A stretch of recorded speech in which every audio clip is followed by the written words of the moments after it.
Hello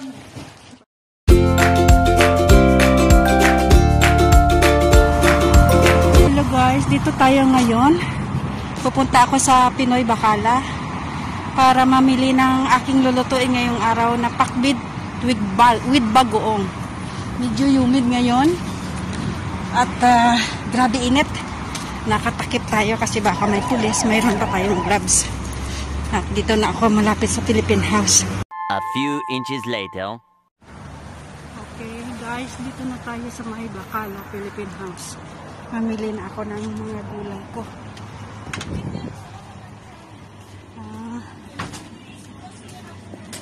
Ito, kukuha ako nito. Isa nito. Tapos sitaw.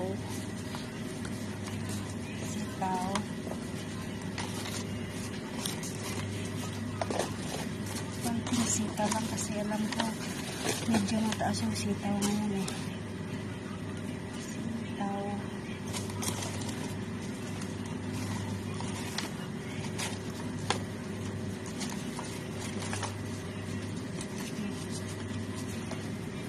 Ito lang. Sitaw. Tapos talong. Tatlong pirasong talong. Talong okra.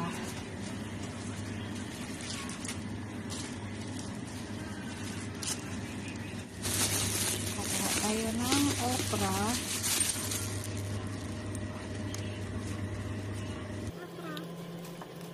Kailangan yung medyo bata siya. Kasi sayang eh. Para makain. Pag matanda nito sayang. Napapag na eh. Ito, okra.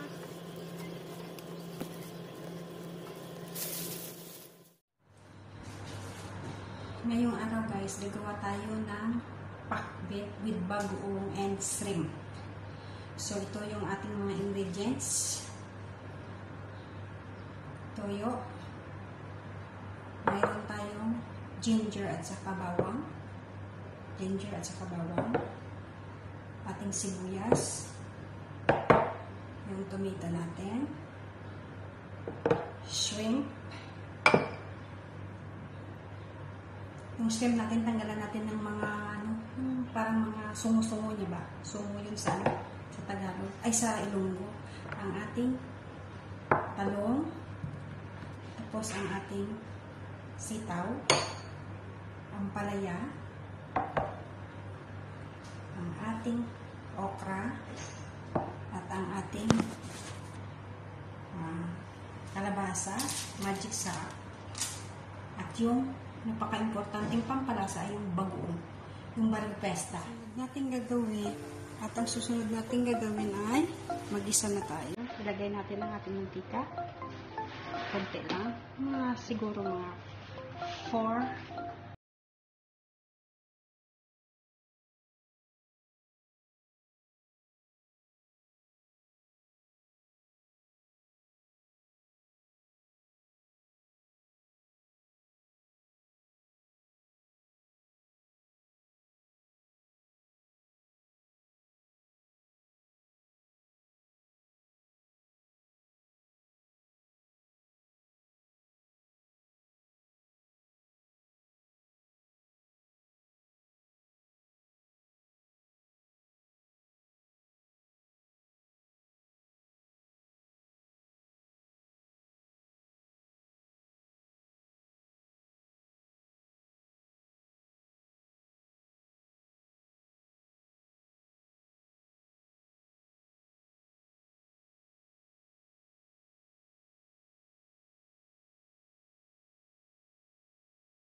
After ng sibuyas, ilalagay na natin ang ating kamatis.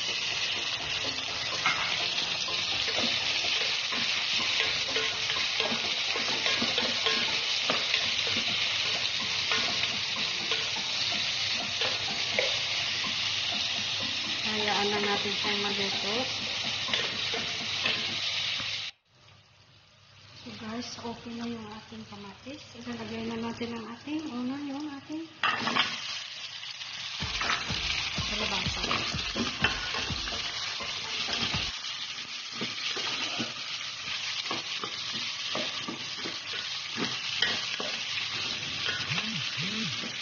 Kalabasa. Ako hinuhuli ko yung shrimp ko kasi nadudurang ito. Saka ilalagay na natin ang ating magic sarap.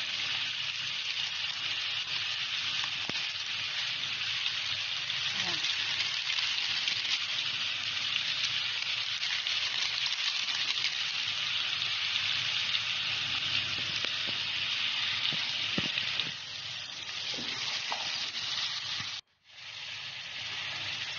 Next natin ilalagay guys, ating okra.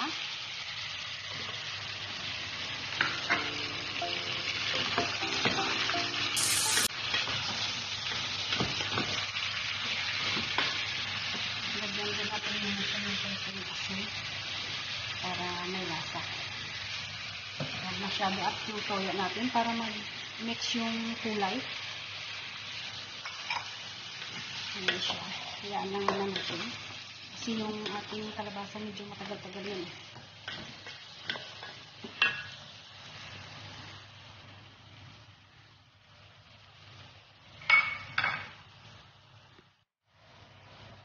Next nating ilalagay ay ang ating okra, ay ang ating talong. Gisa muna natin siya. Hayaan muna natin siya ng few minutes. Pakbit ng Ilonggo.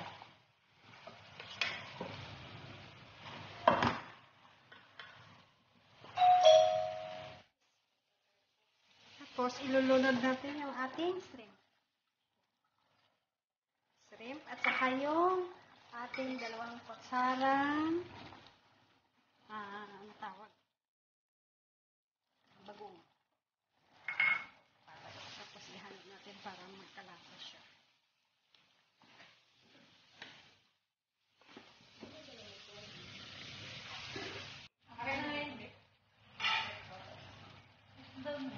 Tapos takpan mo na sa atin siya ng sambit. Ito na ang ating pakbit ng Ilonggo.